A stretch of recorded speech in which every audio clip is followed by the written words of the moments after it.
Hola, bienvenidos de nuevo. Soy el doctor Carlos Waldo, soy especialista en medicina interna y este es mi canal Enseñando Medicina Interna. El día de hoy toca subir un video de tipo de caso clínico, donde reviso algún tema que me parece interesante y me apoyo por medio de un caso clínico real, en donde voy haciendo preguntas en el transcurso de la plática para hacer algunas aportaciones muy puntuales del tema a tratar. Y el día de hoy el tema a tratar es eritrocitosis. ¿Cuál es el protocolo de estudio en estos pacientes? ¿Cuál es el diagnóstico diferencial en el que nos enfrentamos en este tipo de pacientes? Con pacientes aquellos que tienen una elevación importante de los niveles de glóbulos rojos o de eritrocitos. Vamos a meternos de lleno ya en el caso clínico. El padecimiento actual es un hombre de 67 años de edad que acude a consulta para examen médico de rutina. El paciente había perdido seguimiento con su médico de cabecera, tenía años sin visitar a su médico y porque había estado asintomático. Sin embargo, hace 3 semanas empezó a presentar fatiga, aturdimiento y vértigo. El principal problema, la principal molestia que tenía el paciente era la fatiga, que nos comenta que la presentaba de manera diaria, a su vez que el aturdimiento y el vértigo eran de manera ocasional. Más notable al levantarse de una posición sentada, no informaba inestabilidad en la marcha o debilidad, trabaja en la construcción. Sin embargo, estos síntomas no han afectado pues su trabajo o las actividades que realiza. Dentro de los antecedentes de importancia del paciente se conoce hipertenso, está controlado con los sartán y amlodipino desde hace 4 años, a decir del paciente estaba bien controlado. Diabético tipo 2 en tratamiento con metformina, que también comenta bien controlado y que no tiene complicaciones de la enfermedad, y tiene un diagnóstico que es el síndrome de apnea hipopnea obstructiva del sueño. Sin embargo, no tiene tratamiento, es decir, no ha iniciado tratamiento con CPAP, con la presión positiva continua en las vías aéreas. A la exploración física en esta consulta, en su primera evaluación, se encontró que estaba hipertenso, una presión arterial de 157/91, frecuencia cardíaca de 90 y un índice de masa corporal de 29.5, es decir, lo establecía en sobrepeso. El paciente en términos generales se veía bien, la presión arterial ortostática no presentaba anomalías, el llenado capilar era normal, conjuntivas sin palidez, circunferencia del cuello de 44.5, cardiopulmonar sin alteraciones, no soplos, no frote, no evidencia de distensión venosa yugular, solamente edema en extremidades con fobia de manera bilateral. No había cianosis, no enrojecimiento en la piel, ni evidencia de hipocratismo digital, abdomen abdominal normal, con cierta distensión, pero no dolor, no desplazamiento de líquido, es decir, no había citis, no se palpaba visceromegalias o organomegalias, no se auscultaban soplos abdominales y el hallazgo en el examen neurológico era normal. En esta primera consulta, en esta primera evaluación, se tomó la decisión de realizar algunos exámenes de laboratorio básicos y estos son los resultados. Dentro de los resultados que más nos interesan y que más nos llaman la atención son estos. La hemoglobina, que se encontraba en 20.5 gramos sobre decilitro, y el hematócrito en 63.1. El resto estaba bastante bien, plaquetas y leucocitos dentro de parámetros normales, creatinina y BUN se encontraban normal, electrolitos normales y la hemoglobina glucosilada en el 7%, es decir, nada mal para el paciente diabético. Lo que nos lleva a la pregunta número uno, con todos estos datos que tenemos del paciente, es decir, los antecedentes de que es hipertenso, que es diabético, que tiene un diagnóstico de síndrome de apnea obstructiva del sueño, pero que no tiene un tratamiento propiamente dicho con CPAP. A la exploración física no encontramos nada más que un poco de distensión abdominal, nada más relevante y los síntomas muy inespecíficos, síntomas muy generales, fatiga, mareo, aturdecimiento. Sin embargo, dentro de los resultados del laboratorio sí encontramos elevación de la hemoglobina y el hematócrito. Entonces, ¿cuál de las siguientes es la explicación más probable para la eritrocitosis de este paciente según su historia clínica y los hallazgos del examen físico? Ustedes están en su segunda consulta con este paciente, están evaluando los resultados de los estudios que le solicitaron. Entonces, ¿qué podría explicar esta eritrocitosis en su paciente? A. Policitemia relativa con hemoconcentración. B. Enfermedad cardiopulmonar subyacente. C. Trastorno primario de los glóbulos rojos, es decir, propiamente dicho, nos estamos enfrentando con una policitemia vera. D. Producción paraneoplásica de eritropoyetina. O, por último, policitemia espuria.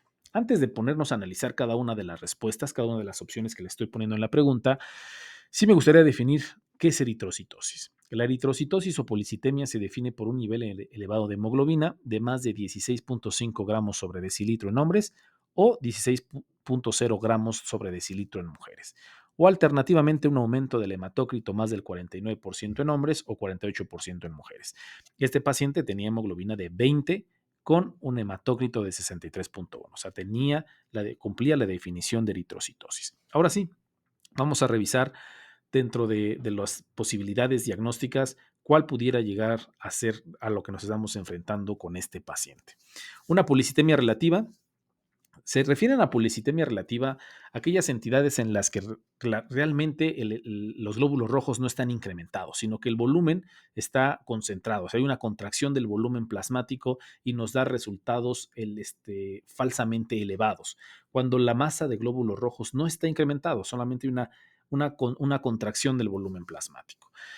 Hay algunos síntomas que el paciente pudieran llegar a presentarse en aquellos pacientes con deshidratación, como el mareo y el vértigo, sobre todo al ponerse de pie. Sin embargo, pues no encontramos restos o otros datos que nos orienten a que muy probablemente el paciente se encuentre deshidratado. Por eso, dentro de la exploración física se evaluó la hipotensión ortostática, cuestión que el paciente no tenía.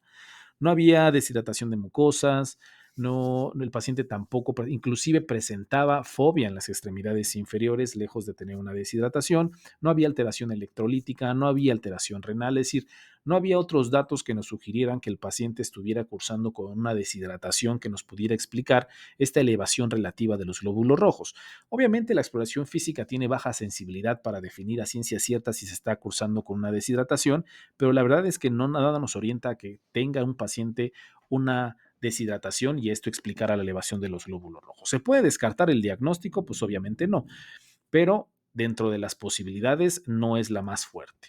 Una enfermedad cardiopulmonar subyacente, este dato sí mete mucho ruido. O sea, estamos enfrentándonos contra un paciente que tiene síntomas que puede presentarse en la apnea obstructiva del sueño, como son fatiga, como son mareo, como es aturdimiento. Ya tiene un diagnóstico establecido de la apnea obstructiva del sueño y también la apnea obstructiva del sueño puede caracterizarse por elevación de los glóbulos rojos o una policitemia.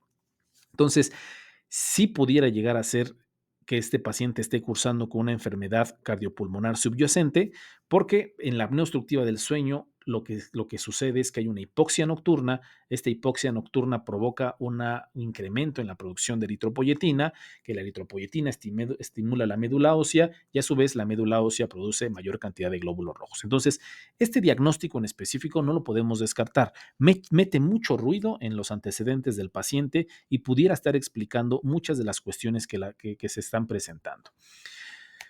Trastorno primario, es decir, propiamente dicho, que nos estemos enfrentando con una policitemia vera. Poco probable, es una entidad poco común, no sería la explicación más común en este problema. Hay que recordar que la policitemia vera es un trastorno mieloproliferativo crónico caracterizado por un aumento descontrolado de los eritrocitos y que por lo general se acompaña de mutaciones del gen YAC2. Sin embargo, no tiene el resto de la constelación de los síntomas que esperaríamos encontrar en un paciente con policitemia vera. ¿Cuáles son estos síntomas? Cefalea, visión borrosa, dolor, enrojecimiento de las manos, de los pies, rubicundez facial, cianosis periférica, esplenomegalia, sudoración nocturna. Es decir, los síntomas que presenta son síntomas muy escasos que no nos orientan a un problema de este tipo, un trastorno primario. Obviamente no se puede descartar, no se puede descartar, pero las posibilidades de que nos estemos enfrentando con un trastorno primario hematológico pues son escasas. Un problema paraneoplásico, pues quizá pudiéramos sospechar en un problema paraneoplásico, es decir, que algún tipo de tumor, algún tipo de cáncer, que los más comunes que pueden llegar a generar esta producción inapropiada de la eritropoyetina son los hepatocelulares, los renales, los uterinos, suprarrenales o hemangioblastomas. Sin embargo, no hay síntomas que nos sugieran o que nos orienten hacia alguna de estas patologías o que de plano sea una eritrocitosis inexplicable que nos tuviéramos que incrementar el protocolo diagnóstico. Es muy prematuro descartar este diagnóstico porque apenas está empezando la evaluación de este paciente, está dentro de los diagnósticos diferenciales, no se puede descartar, pero sería muy prematuro hablar sobre un paraneoplásico a estas alturas del caso clínico. Policitemia espuria, también se conoce como síndrome de Gase-Bock. Se asocia sobre todo a hipertensión, tabaquismo, obesidad, estrés, también se le conoce como policitemia por estrés. Eh, Sin embargo, entra dentro de las policitemias relativas porque la masa de glóbulos rojos es normal. Generalmente este tipo de problemas se caracteriza por glóbulos rojos normales, YAC2 negativo, que el paciente tiene obesidad, tenga tabaquismo, tenga estrés y no se puede descartar tampoco. Habrá que hacer más estudios al respecto, descartar que el paciente no esté cursando con una policitemia relativa, que es lo que vamos a ver un poquito más adelante. Y este fue el primer paso que se realizó. La verdad es que el primer paso que se realizó en un paciente que estamos enfrentándonos con una policitemia es descartar que el paciente no esté cursando con una policitemia relativa. Entonces, ¿qué fue el paso a seguir? Al paciente se le animó a que aumentara la ingesta de líquidos, la ingesta de agua, para descartar que no se trataba de una policitemia relativa, por lo menos durante 2 semanas. Al finalizar las 2 semanas se realizó una biometría o un hemograma, como se le conoce en otros países, de control, el cual volvió a dar resultados de elevación de la hemoglobina. La hemoglobina está en 20.3, prácticamente igual, y el hematócrito prácticamente igual, 62.9. Plaquetas y leucocitos dentro de parámetros normales. Y el resto de las líneas celulares estaba normal, solamente la afectada era los glóbulos rojos. Entonces, esto nos lleva a la pregunta número 2. Ya descartamos, se podría decir que descartamos dos de las posibilidades o dos de los diagnósticos diferenciales con los que nos encontramos al inicio de la plática. Una policitemia relativa, una policitemia espuria, esas dos las podríamos quitar, nos estamos enfrentando contra una policitemia real, entonces, ¿cuál sería el siguiente paso a seguir en este paciente, en el contexto clínico del paciente con el que nos estamos enfrentando? Dada la eritrocitosis persistente del paciente, ¿cuál de las siguientes pruebas diagnósticas adicionales estaría indicada? ¿Cuál es el siguiente paso? A. Repetir biometría en 3 meses. B. Obtener la medición de eritropoyetina. C. Pruebas de mutación de JAK2. D. Ultrasonido Doppler de la arteria renal. E. Tratar la apnea obstructiva del sueño y ya no indicar más pruebas. Vamos a revisar cada una de las opciones que les estoy poniendo aquí. Repetir la biometría en 3 meses. Si bien el primer paso que nosotros tenemos que hacer cuando nos enfrentamos contra un paciente con eritrocitosis es repetir la prueba para corroborar que el paciente esté cursando con esto y descartar de primera instancia que no se trate de una eritrocitosis relativa, este paciente ya se realizó una segunda biometría, ya se corroboró que el paciente tiene elevación de eritrocitos, por lo que repetir por tercera vez una biometría hemática no sería lo ideal. Medición de la eritropoyetina, este es el siguiente paso a seguir. Esto es lo apropiado, sobre todo porque la medición de la eritropoyetina nos puede orientar o nos lleva o nos puede guiar en el protocolo de estudio a si nos estamos enfrentando con una policitemia primaria o una policitemia secundaria. ¿A qué me refiero con policitemia primaria y policitemia secundaria? La policitemia primaria es independiente de la eritropoyetina, es decir, como ustedes recordarán, la eritropoyetina estimula la médula ósea para la mayor producción de glóbulos rojos. En la polistemia primaria es independiente, no tiene nada que ver la eritropoyetina. Es causada por una proliferación inapropiada de precursores de glóbulos rojos debido a una mutación, como sucede en la policitemia vera por la mutación del JAK2. Entonces, en este tipo de pacientes, como la hemoglobina se incrementa, sí se produce una retroalimentación negativa y se suprime la síntesis de eritropoyetina en las células parenquimatosas del riñón. Entonces, en los pacientes que nos estamos enfrentando con una policitemia primaria, lo que nosotros vamos a encontrar comúnmente es hemoglobina alta, hematócrito alto, pero eritropoyetina baja.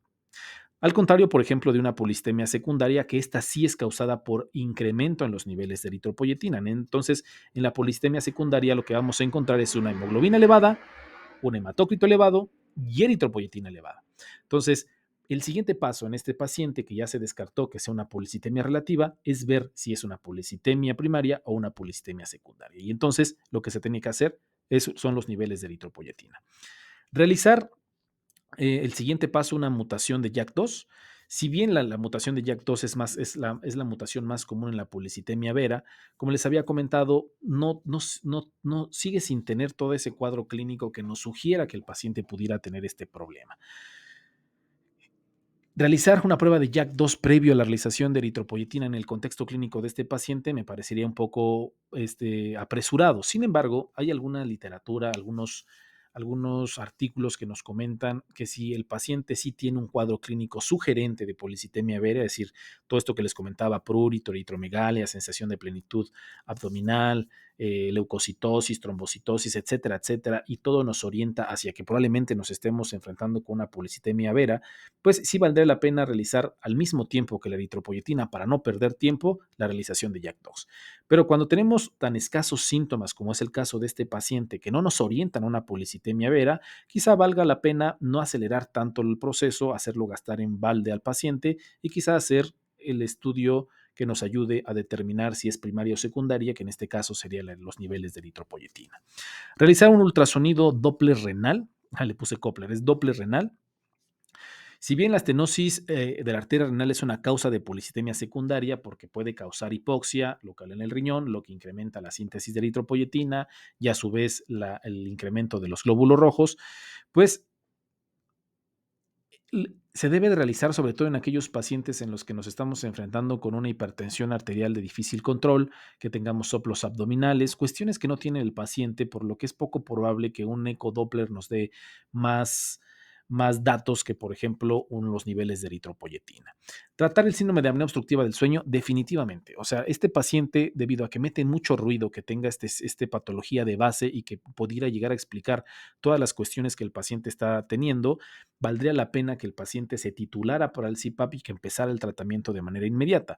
Sin embargo, tampoco estaría de más a estas alturas del caso clínico o de la evolución del paciente tomar niveles de eritropoyetina para corroborar que realmente estén elevados y que, no estén, y que estén soportando el diagnóstico de la apnea obstructiva del sueño y que nos ayudaría a descartar varios diagnósticos diferencial si realmente encontramos los niveles de eritropoyetina elevados. Entonces, no estaría de más y creo que es el siguiente paso a seguir.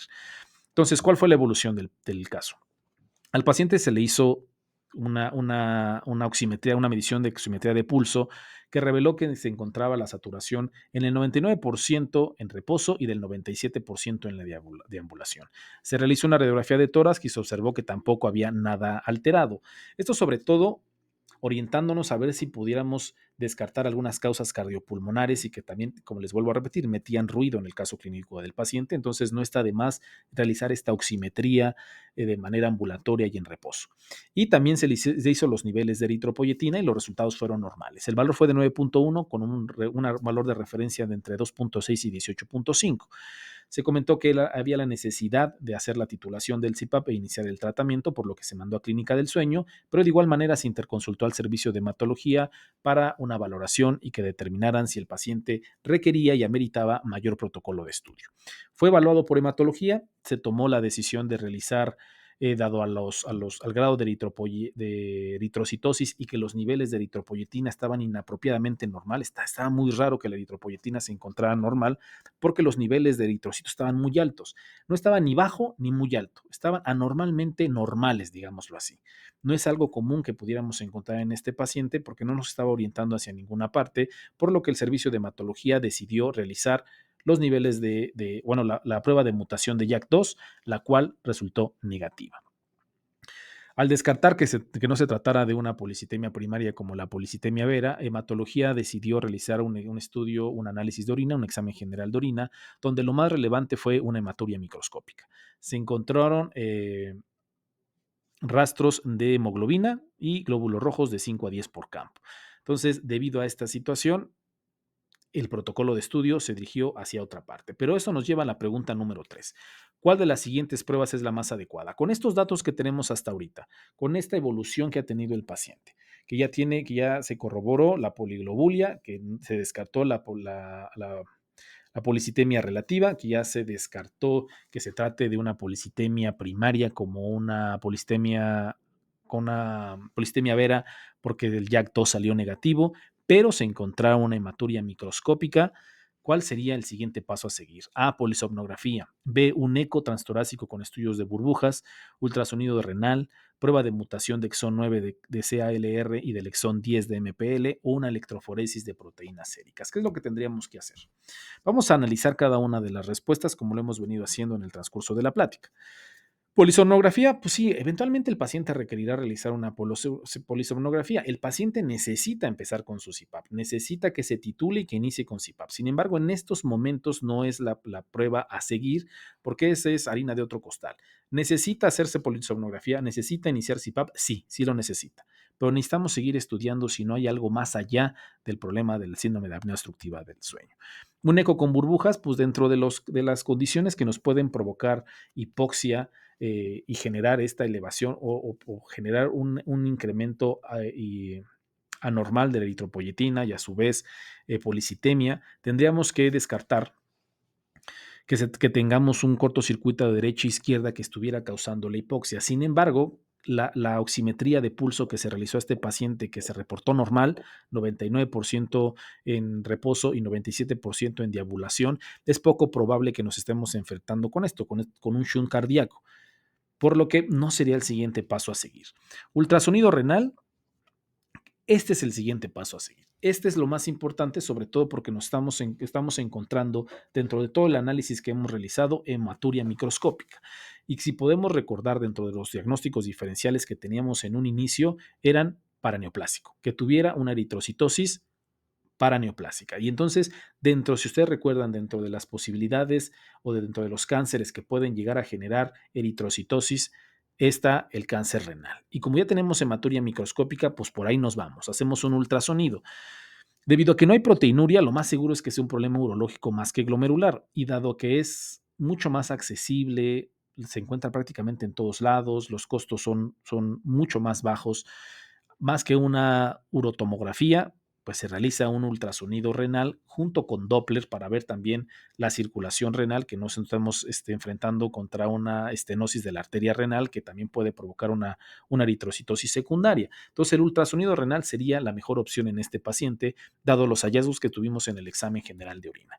Mutaciones de CALR y MPL, pues la verdad es que es muy poco probable, como ya les había comentado, que nos estemos enfrentando como una condición primaria, por lo que no valdrá la pena hacer el gasto, el tiempo, el dinero, nada acerca de más mutaciones. Electroforesis de proteínas, pues esta es para detectar proteínas monoclonales que no explicarían, pero para nada la policitemia, por lo que no tiene cabida en el protocolo diagnóstico en este paciente. Entonces, se le realizó el ultrasonido renal en el paciente y se detectó un tumor en el polo superior del riñón derecho de 6.8 por 5.8 por 7 centímetros y el estudio Doppler fue negativo para estenosis de la arteria renal. Entonces, la pregunta número 4. ¿Cuál de los siguientes es el mejor paso a seguir para tratar este tumor renal? Ya se encontró que tenemos un tumor renal. Entonces, A, nefrectomía. B, tomografía computarizada de tórax, abdomen y pelvis. C, repetir la prueba diagnóstica por imágenes del riñón en 8 semanas y darle vigilancia. D, medir las metanefrinas en orina. E, biopsia percutánea de la masa o el tumor renal. Nefrectomía, pues obviamente cuando nos enfrentamos contra un tumor renal hay altas posibilidades de que necesitemos una nefrectomía por medio del urólogo. Sin embargo, el siguiente paso inmediato en este paciente no sería la nefrectomía. Necesitamos estadificar este tipo de tumor, ver si realmente hay la necesidad de la nefrectomía o se necesitan más estudios. Siguiente paso inmediato no sería la nefrectomía. Tomografía, pues así como encontramos un tumor de nuevo en cualquier órgano o en cualquier parte del cuerpo, se necesita estadificar ese tumor. Por lo que el paso siguiente en este paciente y en el contexto clínico es hacer una tomografía tóraco-abdominopélvica en este paciente. Vigilar, pues la verdad es que si nosotros estamos sospechando de que muy probablemente nos estemos enfrentando contra un tumor o un cáncer renal, esperar y atrasar el protocolo de estudio no sería para nada la mejor opción. Metanefrinas, pues el tumor o el cáncer que estamos sospechando por el ultrasonido es de riñón, no tanto de suprarrenales, por lo que el feocromocitoma es poco probable que sea la causa. Biopsia, si bien la biopsia percutánea no se incluye dentro de la evaluación inicial por diversas cuestiones, por la complejidad, por el sangrado que se puede presentar, por la siembra metastásica, es decir, por varias cuestiones, el siguiente paso en este paciente, la biopsia no sería lo ideal. Lo ideal es que en este paciente se estadifique ese tumor y que se realice una tomografía. La que se realizó y que se encontró un tumor renal derecho que ya se había visto en el ultrasonido, pero lo importante es que se encontraron varios nódulos pulmonares indeterminados que sugerían enfermedad metastásica pulmonar. Una vez que se estadificó, una vez que se tuvo los estudios de imagen, se sometió a nefrectomía, ahora sí, evaluación urológica con nefrectomía radical derecha abierta, se mandó a estudiar y reveló que era un carcinoma de células claras, histología de grado 4 con áreas multifocales de diferenciación sarcomatoide. Entonces nos estábamos enfrentando contra un cáncer renal. Lo que nos lleva a la quinta y última pregunta. Después del tratamiento del carcinoma de células renales de este paciente, ¿cuál de las siguientes situaciones esperarías con respecto a su eritrocitosis? A. Se resolvería después de la nefrectomía. B. Persistiría debido al aumento en la producción de la eritropoyetina del riñón restante. C. Persistiría debido a la metástasis en el pulmón. D. Persistiría durante 12 meses debido a la larga vida media de la eritropoyetina o persistiría debido al SAUS no tratado del paciente. Para poder responder esta pregunta, es importante conocer más o menos la fisiopatología de por qué el paciente con cáncer renal o células renales provoca eritrocitosis. En estos pacientes hay una secreción inapropiada de eritropoyetina que da lugar, como ya les había comentado, a la diferenciación y proliferación de eritrocitos en la médula ósea, pero esto generalmente sucede por una mutación que se presenta en este tipo de pacientes. Esta mutación es una de pérdida de función en el gen supresor de tumores de von Hippel-Lindau.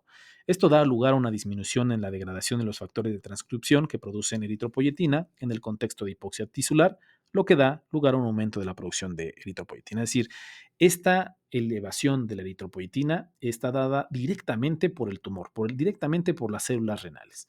Por lo que una vez que el paciente se somete a una nefrectomía, la producción inadecuada de eritropoyetina por todas estas mutaciones del tumor de von Hippel-Lindau, por lo general se resuelve la eritrocitosis. Quitas el cáncer de células renales y se resuelve la eritrocitosis. Entonces, la respuesta a la pregunta es A, se resuelve después de la nefrectomía.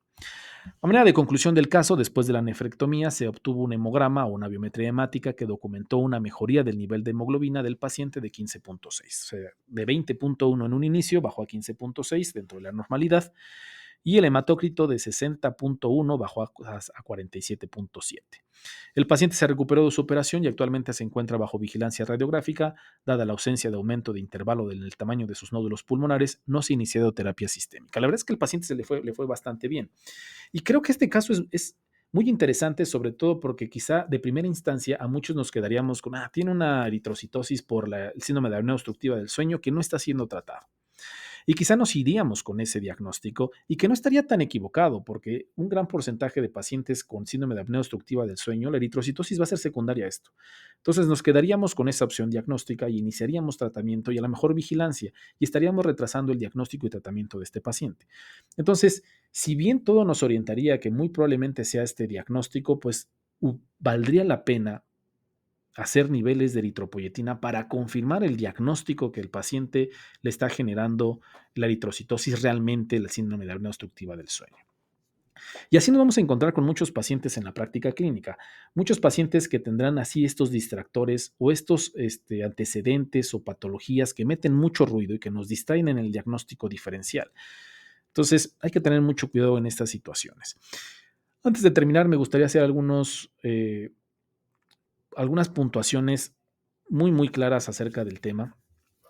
Por ejemplo, hace una semana subí otro caso clínico, en el que el diagnóstico o que el síntoma principal era fatiga, al igual que en este caso clínico, que el principal síntoma era la fatiga de todos los días, en aquel caso clínico también era muy similar, terminó siendo una leucemia mieloide crónica, es decir, si era un problema primario hematológico. Entonces, hacer un diagnóstico diferencial de un paciente que se encuentra, que no, se nos presenta a la consulta con síntomas inespecíficos, con síntomas muy generales, porque estos son síntomas generales, fatiga, aturdimiento, quizá el vértigo no tanto, pero la fatiga y el aturdimiento son síntomas muy generales, y el diagnóstico diferencial puede ser muy amplio, extremadamente amplio. Como ya lo pueden ver, en ese caso clínico era una leucemia mieloide crónica, en este caso clínico era un cáncer de células, de células renales, o sea, dos cosas completamente diferentes con un síntoma que se presentó en estos pacientes. Entonces, es importante que aquellos pacientes en los que nos estamos enfrentando con síntomas generales como es la fatiga, el primer estudio que realicemos es una biometría hemática o un hemograma. Y con base a los resultados que obtengamos de esto, seguir nuestro protocolo de estudio. Si está normal, o si está con anemia, o si está con eritrocitosis, o si está con afectación de las tres líneas celulares, con pancitopenia. Es decir, la biometría hemática como estudio inicial en el abordaje de un paciente con fatiga o con síntomas generales es de mucha utilidad.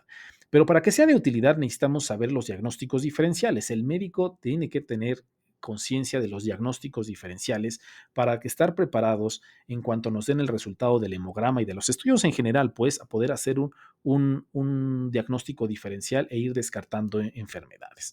Entonces, eso es lo que les comentaba, la importancia del diagnóstico diferencial. Obviamente habrá algunas patologías, algunas enfermedades hematológicas primarias que tendrán que ser urgentes. Por ejemplo, aquellos pacientes con policitemia vera se ha detectado que la incidencia de trombosis en el momento del diagnóstico es del 7% y también tiene una incidencia del 4% de hemorragia importante. Es decir, hacer el diagnóstico oportuno de esta enfermedad en particular es muy importante.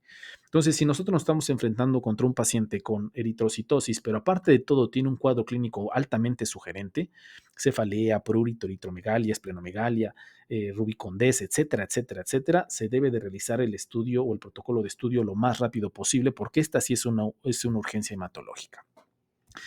Fuera de estas urgencias hematológicas, pues el primer paso que tenemos que realizar en los pacientes en los que nos estamos enfrentando con eritrocitosis es definir si el paciente que nos estamos enfrentando es una eritrocitosis relativa o una eritrocitosis real.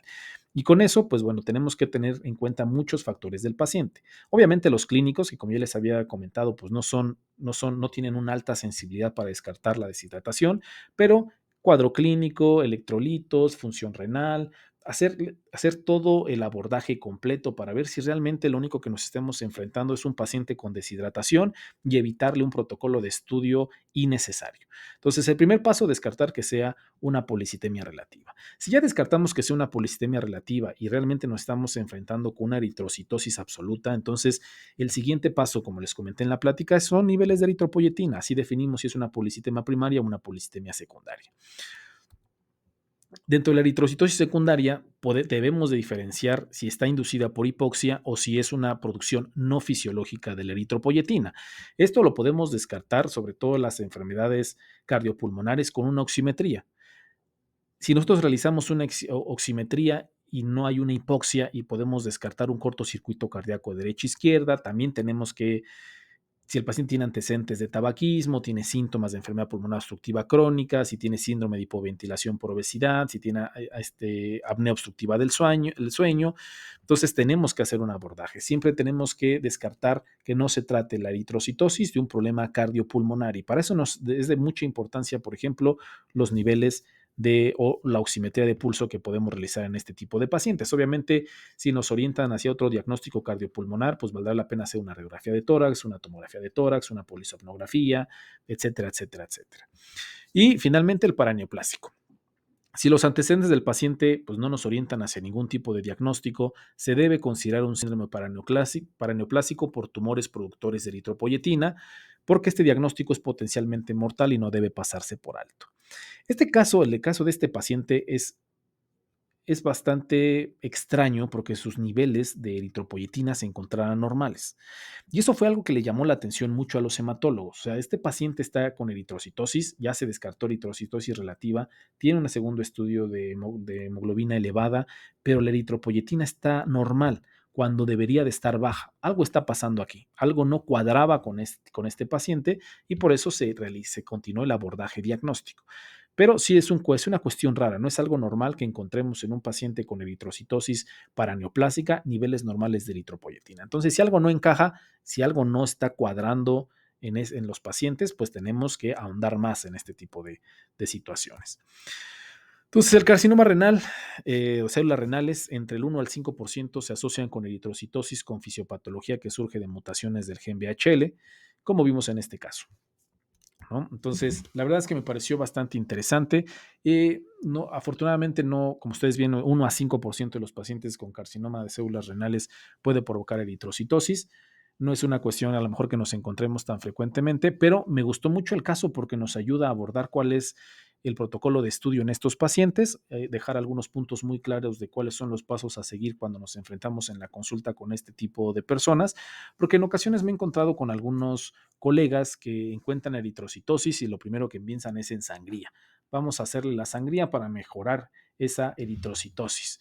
Sí se puede hacer una sangría, sí se puede realizar si el paciente está teniendo muchos síntomas secundarios a la eritrocitosis que está teniendo, pero estamos dando un tratamiento sin saber cuál es lo que está generando esa eritrocitosis, por lo que antes de dar un tratamiento siempre se debe de averiguar qué es lo que está sucediendo, cuál es el diagnóstico, porque no podemos tener al paciente haciendo sangrías todo el tiempo porque tiene eritrocitosis. Tenemos que definir cuál es el diagnóstico para dar un tratamiento a la enfermedad y por consiguiente la eritrocitosis mejorará.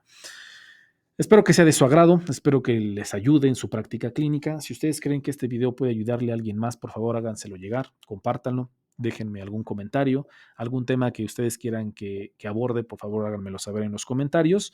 Y pues nada, suscríbanse y gracias por su like. Que tengan un bonito día y una excelente semana.